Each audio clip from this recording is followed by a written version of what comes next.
जय हिंद साथियों। मैं आर के स्वामी आप सभी का स्वामी क्लासेस फाजिल्का में स्वागत करता हूं।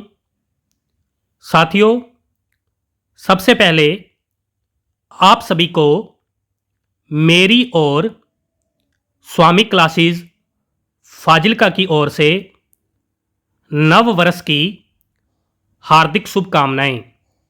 मैं ईश्वर से यही प्रार्थना करता हूं कि आप सभी को इस संसार की सभी खुशियां प्राप्त हो और जिस लक्ष्य को लेकर आप सभी कठिन परिश्रम कर रहे हो वह लक्ष्य इस वर्ष आपको अवश्य प्राप्त होए। साथियों, पिछले कुछ दिनों से किसी कारणवश मैं आपकी क्लासें नहीं ले पा रहा था। अब से आपकी क्लासें रेगुलर होगी। साथियों, आज हम पंजाब स्कूल शिक्षा बोर्ड की 9वीं कक्षा की हिंदी पुस्तक का अध्ययन करेंगे। इस पुस्तक में हम आज कहानी पंच परमेश्वर का अध्ययन करेंगे। इस कहानी के लेखक मुंशी प्रेमचंद जी माने जाते हैं।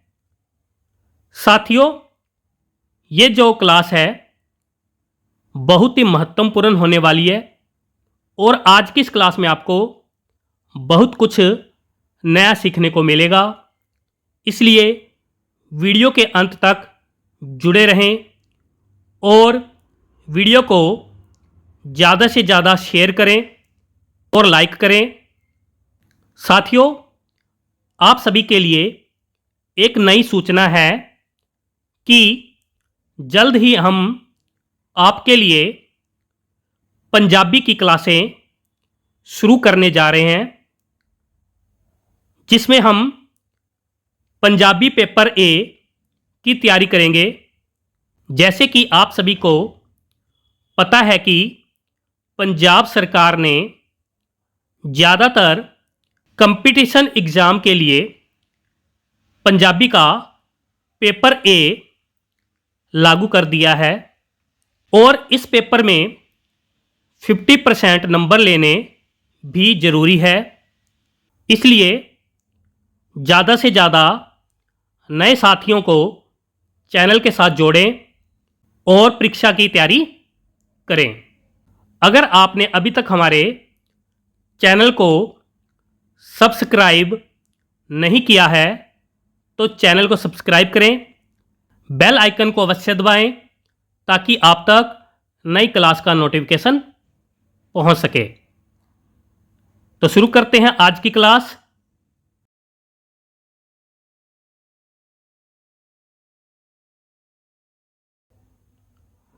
कहानी शुरू करने से पहले पंच परमेश्वर कहानी के लेखक मुंशी प्रेमचंद जी के बारे में अध्ययन करेंगे।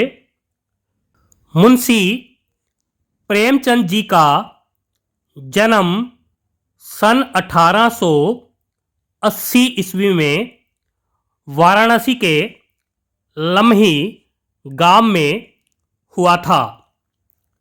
खेती उनके घर का मुख्य व्यवसाय था, परंतु गरीबी के कारण इनके पिता मुंशी अजायब राय, याद कर लेना इनके पिता का नाम है अजायब राय, को डाक खाने में क्लर्की करनी पड़ी।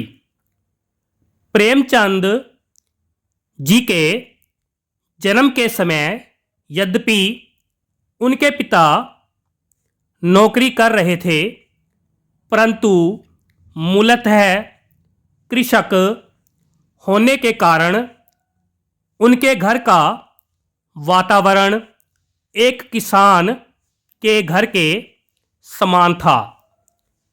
इसलिए प्रेमचंद जी को भी ये चीज़ें संस्कारों में ही मिली।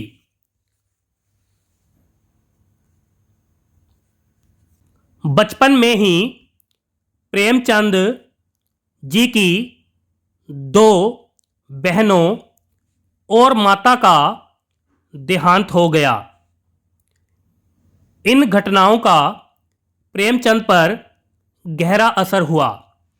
घर की गरीबी और माँ के प्यार से वंचित प्रेमचंद जी ने अभावों में ही अपनी शिक्षा शुरू की तथा उर्दू की विशेष शिक्षा पाई। 13 वर्ष की अवस्था यानी कि आयु तक प्रेमचंद ने उर्दू के अनेक प्रसिद्ध ग्रंथ पढ़ लिए। गरीबी में भी इन्होंने जीवन के उच्च आदर्शों तथा ईमानदारी का त्याग नहीं किया। वे ट्यूशन करते हुए अंधेरी कोठरी में तेल की कुप्पी से पढ़ते थे। जैसे तैसे इन्होंने सन 1910 ईस्वी में इंटर की परीक्षा पास की।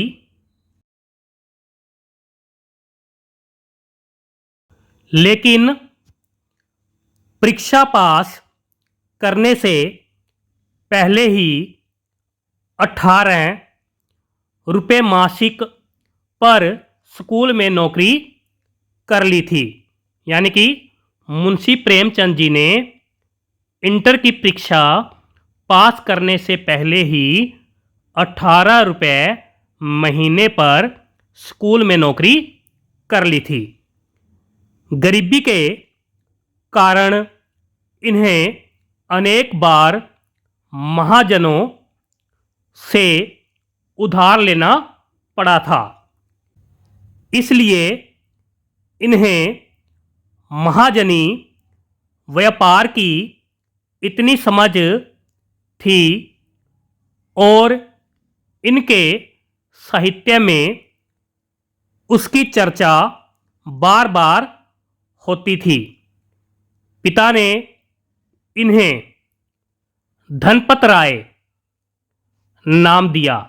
यानी कि मुंशी प्रेमचंद जी का पहला नाम क्या था? धनपत राय, जो कि इनके पिताजी ने दिया था। जबकि चाचा ने इन्हें नवाब राय के नाम से पुकारा। यानी कि इनके चाचा जी ने मुंशी प्रेमचंद जी को नवाब राय नाम दिया। नवाब राय नाम से ही इन्होंने आरंभ में उर्दू में लिखना शुरू किया था और इनका पहला उर्दू कहानी संग्रह सोज ए वतन प्रकाशित हुआ, जिसमें राष्ट्रीयता की भावना को देखते हुए अंग्रेज सरकार ने उनकी सारी प्रतियां जलाकर पाबंदी लगा दी। यानी कि मुंशी प्रेमचंद जी का उर्दू भाषा में रचित पहला कहानी संग्रह सोजे वतन को राष्ट्रीयता की भावना के कारण अंग्रेजी सरकार ने प्रतिबंध कर दिया था और इसकी सारी प्रतियां जलाकर राख कर दी थी। आगे देखते हैं। इसी के साथ नवाब राय लुप्त हो गए और प्रेमचंद के नाम से इन्होंने हिंदी में लिखना शुरू किया। यानी कि ये पहले नवाब राय नाम से उर्दू में लिखते थे, फिर बाद में प्रेमचंद के नाम से हिंदी में लिखना शुरू किया। लेखन कार्य के अतिरिक्त इन्होंने यानी कि मुंशी प्रेमचंद जी ने जमाना, मर्यादा, माधुरी, जागरण और हंस नामक पत्रिकाओं का समय समय पर संपादन किया। किस किस पत्रिका का संपादन किया? जमाना, मर्यादा, माधुरी, जागरण और हंस। सभी साथी याद कर लेंगे, यहाँ से परीक्षा में प्रश्न पूछा ही जाता है। हंस पत्रिका के लिए ही इन्होंने फिल्मी दुनिया में कदम रखा था, किंतु इनका मन वहाँ रमा नहीं। प्रेमचंद जी की सबसे पहली मौलिक कहानी संसार का अनमोल रतन, संसार का अनमोल रतन बताई जाती है, जो सन 1907 ईस्वी में जमाना पत्रिका में छपी थी। आगे देखते हैं। उसके बाद इन्होंने अनेक उपन्यासों तथा कहानियों की रचना की। इनकी लगभग 300 कहानियों को मानसरोवर, याद कर लेना, मानसरोवर नाम से 8 भागों में संकलित किया गया। यानी कि मुंशी प्रेमचंद जी की लगभग 300 कहानियों को मानसरोवर नाम से 8 भागों में संकलित किया गया। सेवा सदन, प्रेमाश्रम, रंगभूमि, निर्मला, गबन, कर्मभूमि और गोदान इनके चर्चित उपन्यास है। प्रेमचंद जी का अंतिम उपन्यास मंगलसूत्र सन 1936 ईस्वी में अपूर्ण ही रह गया। यानी कि मुंशी प्रेमचंद जी का मंगलसूत्र उपन्यास अपूर्ण उपन्यास माना जाता है। इन्होंने नाटकों की भी रचना की है। संग्राम, करबला और प्रेम की वेदी इनके नाटकों के नाम हैं। यानी कि मुंशी प्रेमचंद जी के प्रमुख नाटक है संग्राम, करबला और प्रेम की वेदी।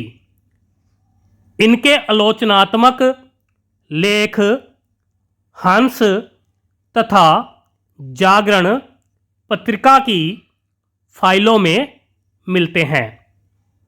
कुल मिलाकर प्रेमचंद जी हिंदी कथा साहित्य के सम्राट थे। इन्होंने सामाजिक समस्याओं को कहानियों और उपन्यासों में उतारकर हिंदी कहानी और उपन्यास को एक नई दिशा दी। आगे देखते हैं। पाठ्य परिचय को देखते हैं। प्रस्तुत कहानी में लेखक ने यानी कि मुंशी प्रेमचंद जी ने न्यायप्रियता और मित्रता पर प्रकाश डाला है। पंच के आसन पर आसीन साधारण मानव भी अपने पराये, ईर्ष्या, द्वेष के स्तर से ऊपर उठकर न्याय करने लगता है। न्याय के अतिरिक्त उसे कुछ नहीं सूझता। ये कहानी संदेश देती है कि निष्पक्ष न्याय की हर ओर जय जयकार होती है। यदि कभी किसी को न्याय करने का उत्तरदायित्व दिया जाए तो उसे काम, क्रोध, मद, लोभ और मोह से ऊपर उठकर न्याय करना चाहिए। आगे देखते हैं। पंच परमेश्वर कहानी का विस्तृत अध्ययन करेंगे। अगर आपको क्लास अच्छी लग रही हो तो एक बार सभी साथी वीडियो को लाइक और शेयर कर दें।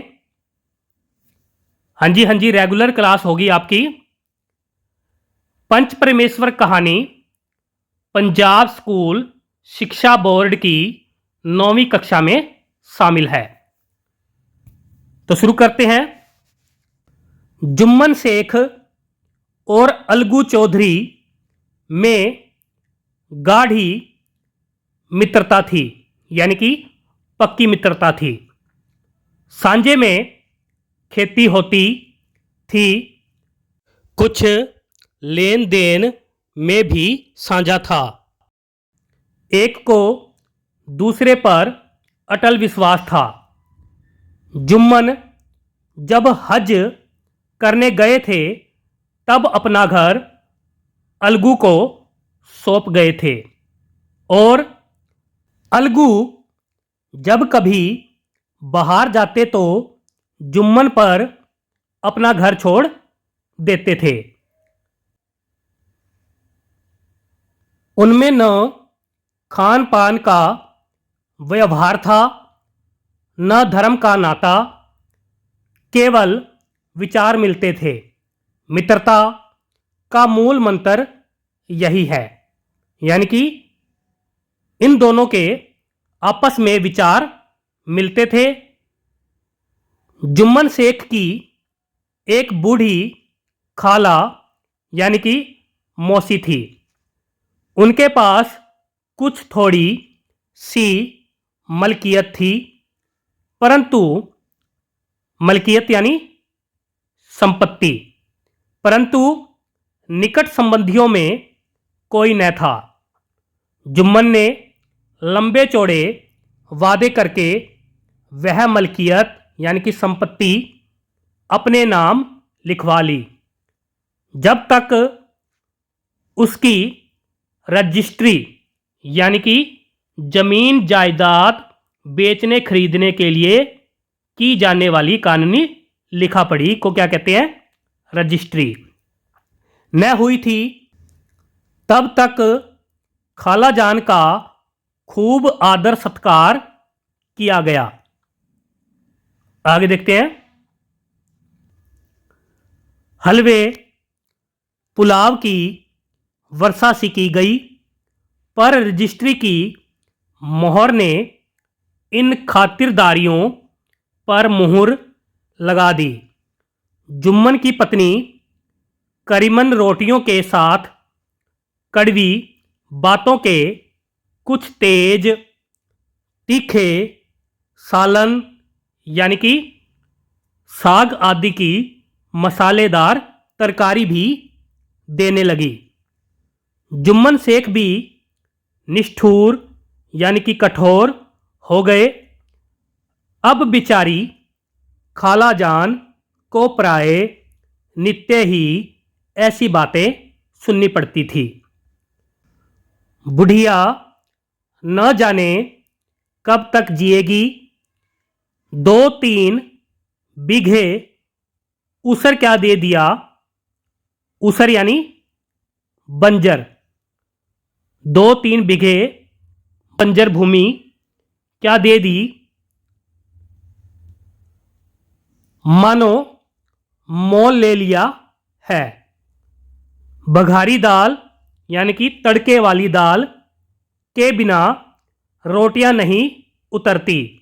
जितना रुपया इसके पेट में झोंक चुके उतने से अब तक गांव मोल ले लेते।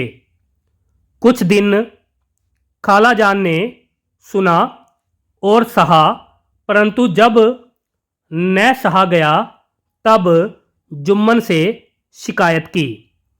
जुम्मन ने स्थानीय कर्मचारी गृह स्वामिनी के प्रबंध में दखल देना उचित न समझा। अंत में एक दिन खाला ने जुम्मन से कहा, बेटा, तुम्हारे साथ मेरा निर्वाह न होगा, यानी कि गुजारा नहीं होगा। तुम मुझे रुपये दे दिया करो, मैं अपना पका खा लूंगी। जुम्मन ने धृष्टता के साथ उत्तर दिया, रुपये क्या यहाँ फलते हैं? खाला ने नम्रता से कहा, मुझे कुछ रूखा सूखा चाहिए भी कि नहीं? जुम्मन ने गंभीर स्वर में जवाब दिया, तो कोई यह थोड़े ही समझा था कि तुम मौत से लड़कर आई हो। खाला बिगड़ गई। उन्होंने पंचायत करने की धमकी दी। जुम्मन हंसे। जिस तरह कोई शिकार हिरण को जाल की तरफ जाते देखकर मन ही मन हंसता है। वह बोले, हाँ, जरूर पंचायत करो, फैसला हो जाए। यानी कि जुम्मन शेख ने बोला, हाँ, जरूर पंचायत करो, फैसला हो जाए। मुझे भी यह रात दिन की खटपट पसंद नहीं। पंचायत में किसकी जीत होगी, इस विषय में जुम्मन को कुछ भी संदेह न था। आसपास के गांवों में ऐसा कौन था जो उसके अनुग्रहों का ऋणी न हो? ऐसा कौन था जो उसको शत्रु बनाने का साहस कर सके? किसमें इतना बल था जो उसका सामना कर सके? आसमान के फरिश्ते तो पंचायत करने आवेंगे नहीं। आगे देखते हैं।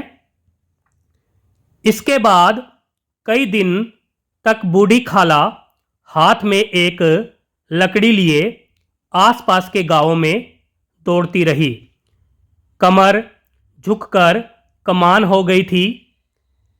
बिरला ही कोई भला आदमी होगा जिसके सामने बुढ़िया ने दुख के आंसू न बहाए हों। ऐसे न्यायप्रिय, दयालु, दीनवत्सल पुरुष बहुत कम थे जिन्होंने उस अबला के दुखड़े को गौर से सुना हो और उसको संतावना दी हो। चारों ओर घूम घाम कर बिचारी अलगू चौधरी के पास आई। बेटा तुम भी दम भर के लिए मेरी पंचायत में चले आना। अलगू ने कहा, यूं आने को आ जाऊंगा मगर पंचायत में मुंह न खोलूंगा। खाला, क्यों बेटा? अलगू ने कहा, अब इसका क्या जवाब दूं? अपनी खुशी जुम्मन मेरा पुराना मित्र है, उससे बिगाड़ नहीं कर सकता। खाला ने कहा, बेटा, क्या बिगाड़ के डर से ईमान की बात न कहोगे? आगे देखते हैं। हमारे सोए हुए धर्म ज्ञान की सारी संपत्ति लुट जाए तो उसे खबर नहीं होती, परंतु ललकार सुनकर वह सचेत हो जाता है। फिर उसे कोई जीत नहीं सकता। अलगू इस सवाल का कोई उत्तर न दे सका, पर उसके हृदय में ये शब्द गूंज रहे थे, क्या बिगाड़ के डर से ईमान की बात न कहोगे? आगे देखते हैं। संध्या समय एक पेड़ के नीचे पंचायत बैठी। शेख जुम्मन ने पहले से ही फर्श बिछा रखा था। उन्होंने पान, इलायची, हुक्के, तंबाकू आदि का प्रबंध भी किया था।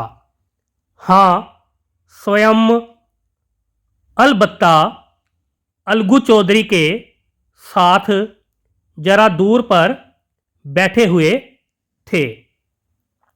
जब पंचायत में कोई आ जाता था तब दबे हुए सलाम से उसका स्वागत करते थे।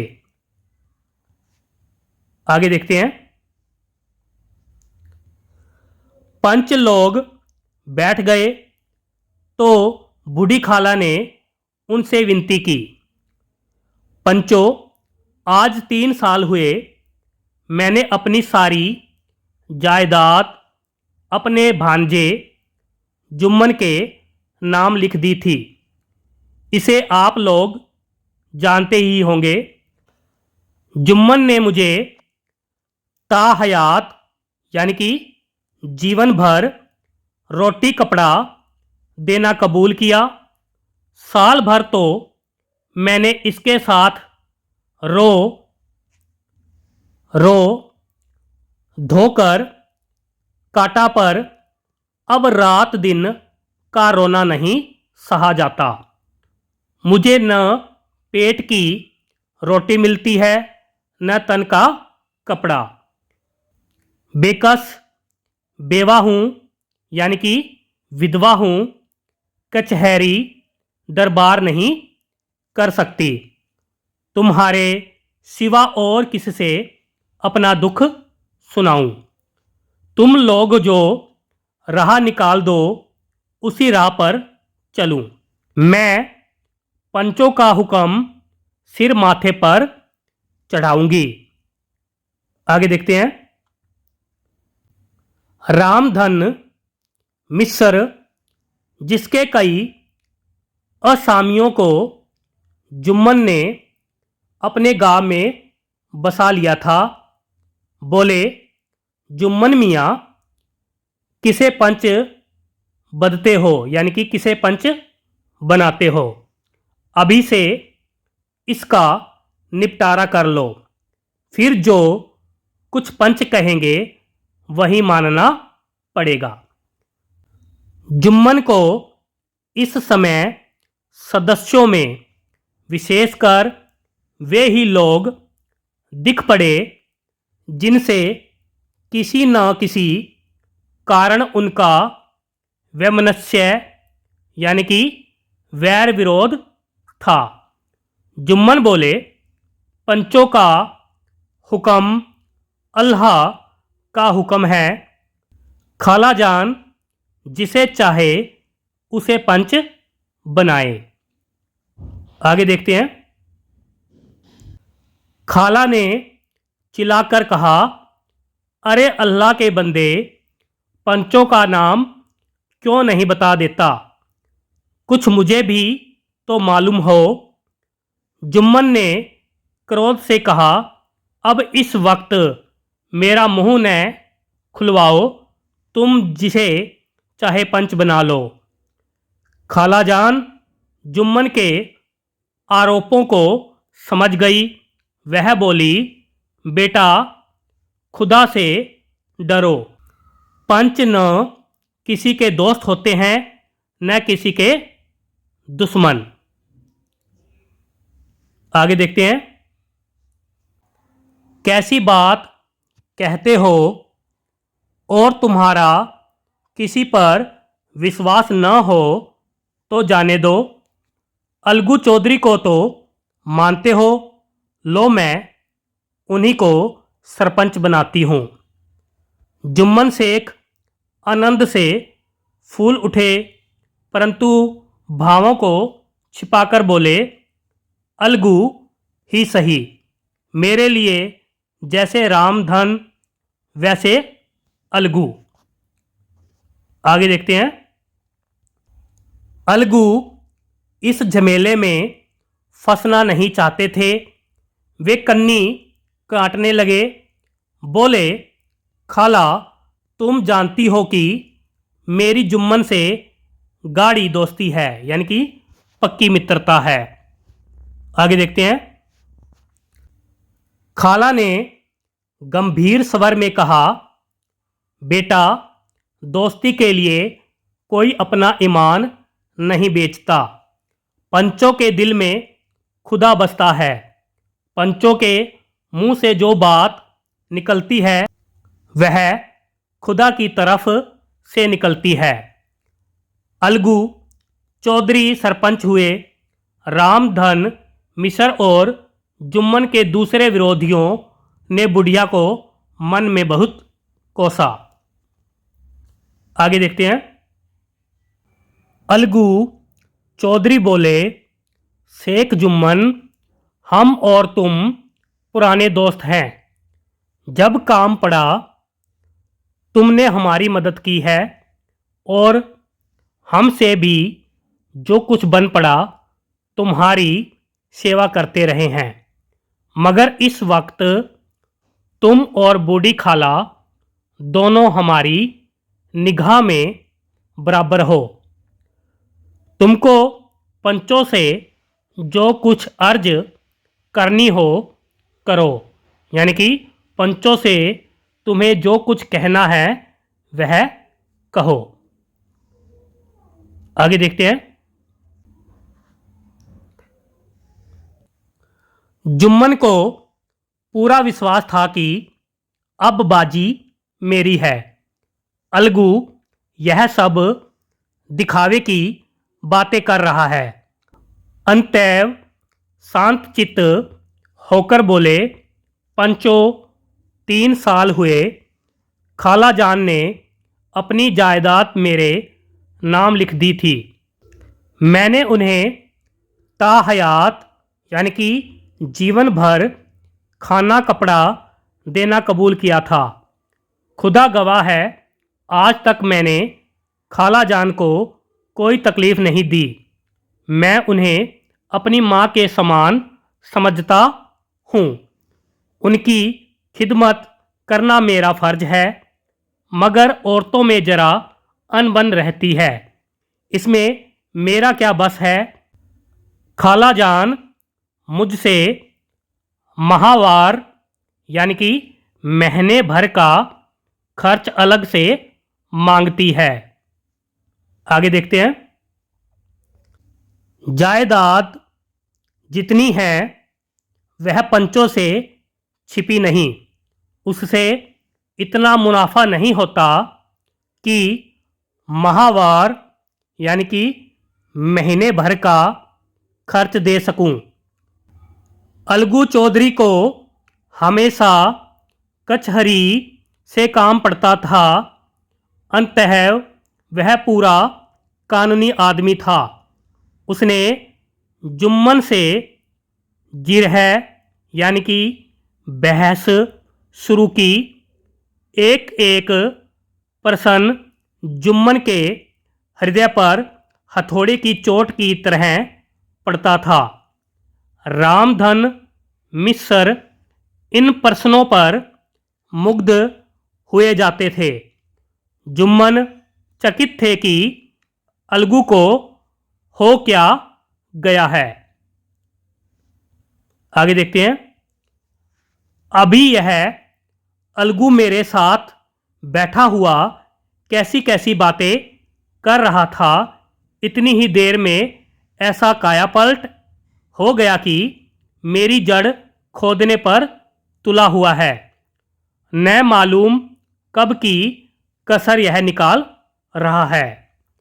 क्या इतने दिनों की दोस्ती कुछ भी काम न आवेगी।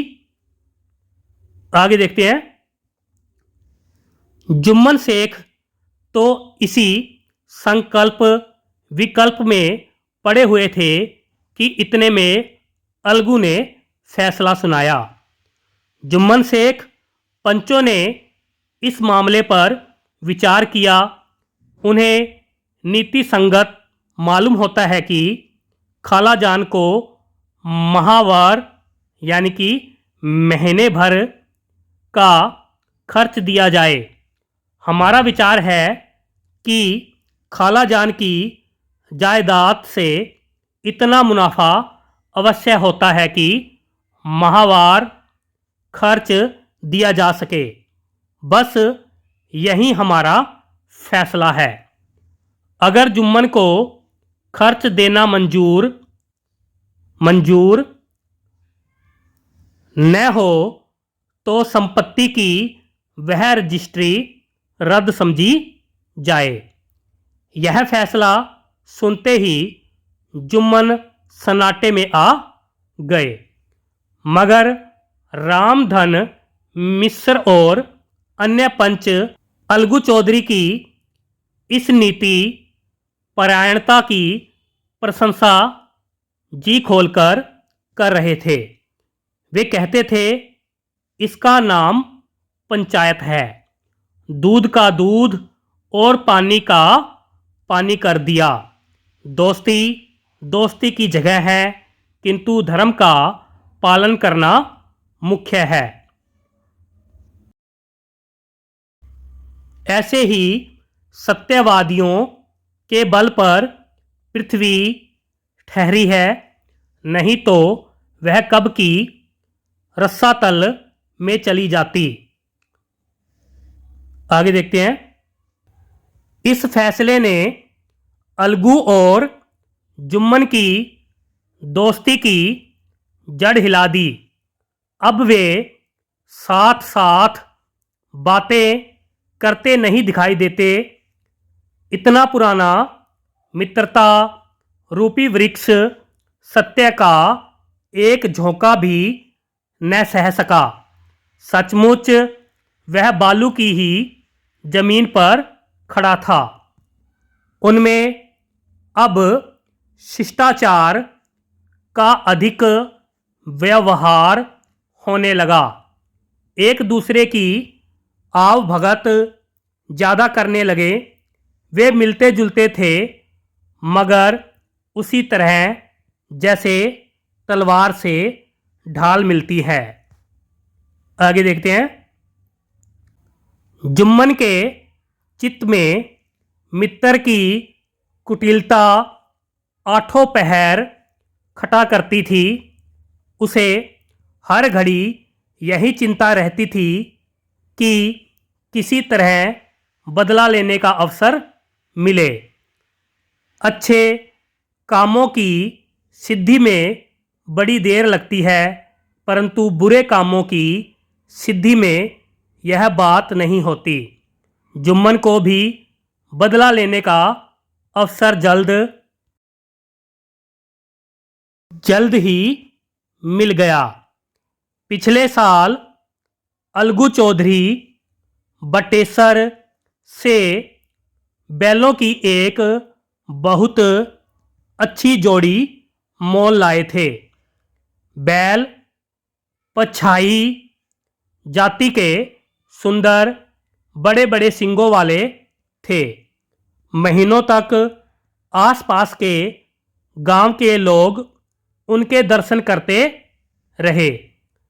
देव योग से जुम्मन की पंचायत के 1 महीने बाद इस जोड़ी का एक बैल मर गया। जुम्मन ने दोस्तों से कहा, यह दगाबाजी की सजा है।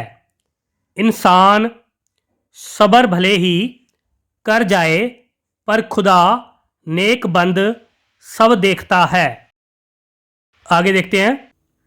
अब अकेला बैल किस काम का, उसका जोड़ बहुत ढूंढा गया पर न मिला, तो निश्चय हुआ कि इसे बेच डालना चाहिए। गांव में एक समझू साहू थे।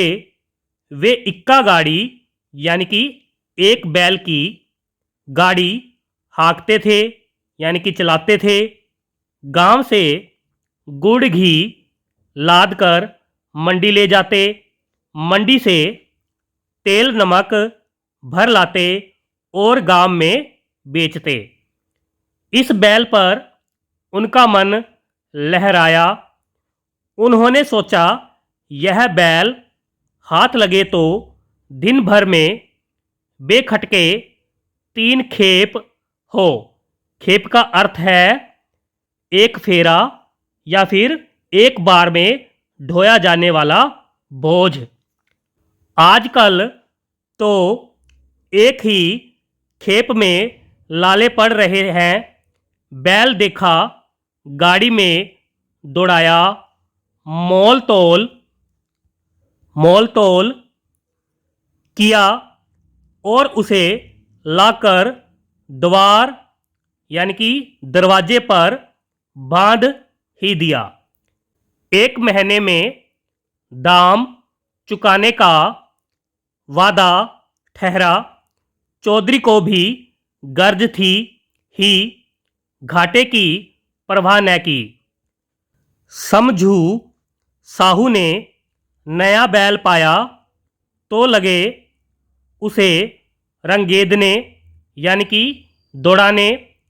वह दिन में 3-3 4-4 खेपे करने लगे। न चारे की फिक्र थी न पानी की, बस खेपों से काम था। मंडी ले गए, वहाँ कुछ रूखा भूसा सामने डाल दिया। बेचारा जानवर अभी दम भी न लेने पाता था कि फिर जोत दिया। इक्के का जुआ देखते ही बैल का लहू सूख जाता था। एक एक पग चलना दुर्भर था।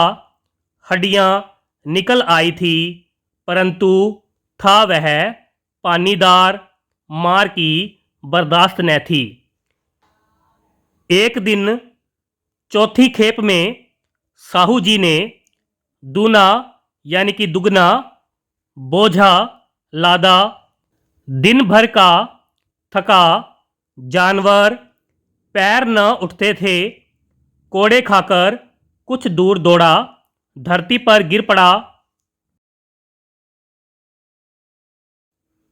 और ऐसा गिरा कि फिर न उठा। कई बोरे गुड़ और कई पिप्पे घी उन्होंने बेचे थे। 200-250 रुपये कमर में बंधे थे। इसके सिवा गाड़ी पर कई बोरे नमक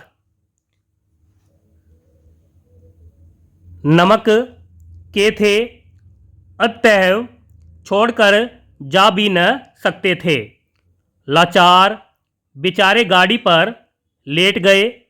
वहीं रत जगा करने की यानी कि रात भर जागने की ठान ली। आधी रात तक नींद को बहलाते रहे। सुबह जब नींद टूटी और कमर पर हाथ रखा तो थैली गायब थी।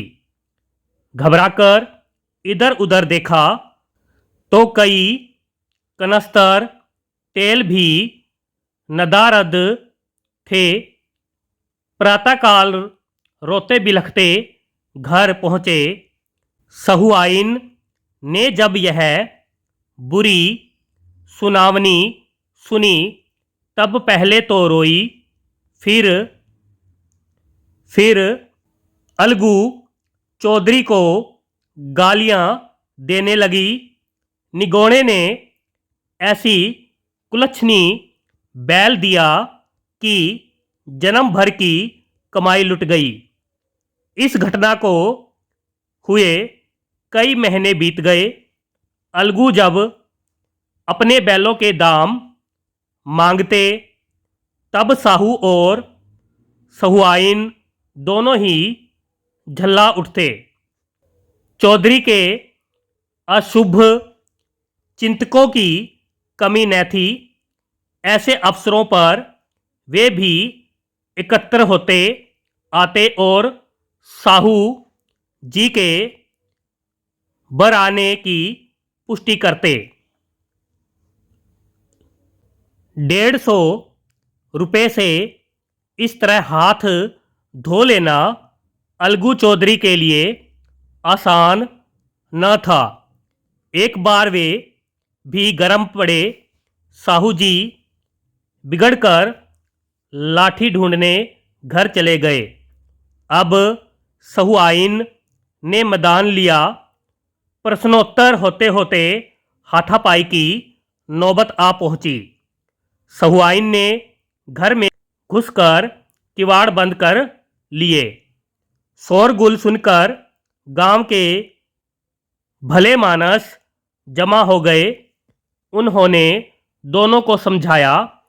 साहू जी को दिलासा देकर घर से निकाला। लोगों ने परामर्श दिया कि इस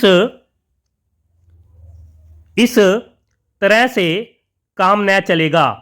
पंचायत कर लो, जो कुछ तय हो जाए उसे स्वीकार कर लो। साहू जी राजी हो गए। अलगू ने भी हामी भर ली। पंचायत की तैयारियां होने लगी। दोनों पक्षों ने अपने अपने दल बनाने शुरू किए। इसके बाद तीसरे दिन उसी वृक्ष के नीचे पंचायत बैठी। पंचायत बैठ गई तो रामधन मिश्र ने कहा, अब देरी क्या है? पंचों का चुनाव हो जाना चाहिए। बोलो, चौधरी किस किस को पंच बनाते हो? आगे देखते हैं। अलगू ने दीन भाव से कहा, समझू साहू ही चुन ले। समझू खड़े हुए और कड़क कर बोले, मेरी ओर से जुम्मन शेख। जुम्मन का नाम सुनते ही अलगू चौधरी का कलेजा धक धक करने लगा, मानो किसी ने अचानक थप्पड़ मार दिया हो। रामधन अलगू के मित्र थे। वह बात तो ताड़ गए। पूछा, क्यों चौधरी, तुम्हें कोई उज्जर यानी कि ऐतराज तो नहीं? चौधरी ने निराश होकर कहा, नहीं, मुझे क्या उज्जर यानी कि ऐतराज होगा। अपने उत्तरदायित्व का ज्ञान बहुधा हमारे संकुचित व्यवहारों का सुधार होता है। जब हम राह भूलकर भटकने लगते हैं, तब यही ज्ञान हमारा विश्वसनीय पथ प्रदर्शक बन जाता है। जुम्मन शेख के मन में भी सरपंच का उच्च स्थान ग्रहण करते ही अपनी जिम्मेदारी का भाव पैदा हुआ। उसने सोचा, मैं इस समय न्याय और धर्म के सर्वोच्च आसन पर बैठा हूँ।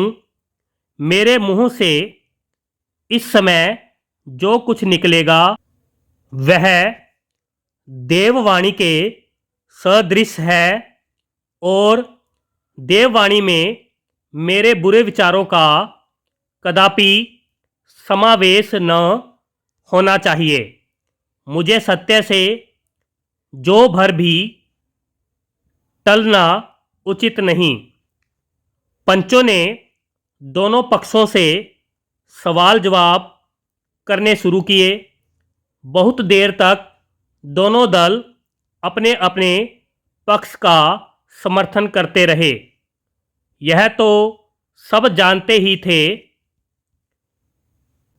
कि समझू को बैल का मूल्य देना चाहिए, परंतु दो महाशय इस कारण रियायत करना चाहते थे कि बैल के मर जाने से समझू की हानि हुई। सभ्य व्यक्ति समझू को दंड भी देना चाहते थे, जिससे फिर किसी को पशुओं के साथ ऐसी निर्दयता करने का साहस न हो। अंत में जुम्मन ने फैसला सुनाया। अलगू अलगू अलगू चौधरी और समझू साहू पंचों ने तुम्हारे मामले पर अच्छी तरह विचार किया। समझू को उचित है कि बैल का पूरा दाम दे। जिस वक्त उन्होंने बैल लिया उसे कोई बीमारी न थी। अगर उसी समय दाम दे दिए जाते तो झगड़ा ही खत्म हो जाता। बैल की मृत्यु केवल इस कारण हुई कि उससे बड़ा कठिन परिश्रम लिया गया और उसके दाने चारे का कोई अच्छा प्रबंध न किया गया। रामधन मिश्र बोले, समझू ने बैल को जानबूझकर मारा है, अतएव उनसे दंड लेना चाहिए। जुम्मन बोले, यह दूसरा सवाल है, हमको इससे कोई मतलब नहीं। झगड़ू साहू ने कहा, समझू के साथ कुछ रियायत होनी चाहिए। जुम्मन बोले, यह अलगू चौधरी की इच्छा पर निर्भर है। यह रियायत करे तो उनकी भलमनसी। अलगू चौधरी फूले न समाये, उठ खड़े हुए और जोर से बोले, पंच परमेश्वर की जय। इसके साथ ही चारों ओर प्रतिध्वनि हुई, पंच परमेश्वर की जय। प्रत्येक मनुष्य जुम्मन की नीति को सराहता था। इसे कहते हैं न्याय।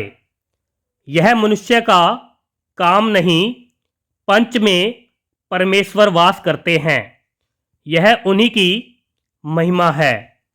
पंच के सामने खोटे को कौन खरा कह सकता है। थोड़ी देर बाद जुम्मन अलगू के पास आए और उनके गले लिपटकर बोले, भैया, जब से तुमने मेरी पंचायत की तब से मैं तुम्हारा प्राणघातक शत्रु बन गया था, परंतु आज मुझे ज्ञान हुआ कि पंच के पद पर बैठकर न कोई किसी का दोस्त होता है न दुश्मन। न्याय के सिवा उसे और कुछ नहीं सूझता। आज मुझे विश्वास हो गया कि पंच की जबान से खुदा बोलता है। अलगू रोने लगे। इस पानी से दोनों के दिल का मैल धुल गया। मित्रता की मुरझाई हुई लता फिर हरी हो गई। प्यारे साथियों, ये थी पंच परमेश्वर कहानी। आशा करता हूँ कि आप सभी को समझ में आ गई होगी और आज की इस क्लास में आपको बहुत कुछ नया सीखने को मिला होगा। इसी प्रकार से निरंतर अध्ययन करने के लिए चैनल को सब्सक्राइब करें, बेल आइकन को अवश्य दबाएं ताकि आप तक नई क्लास का नोटिफिकेशन पहुंच सके। तो मिलते हैं अगली क्लास में, तब तक के लिए जय हिंद।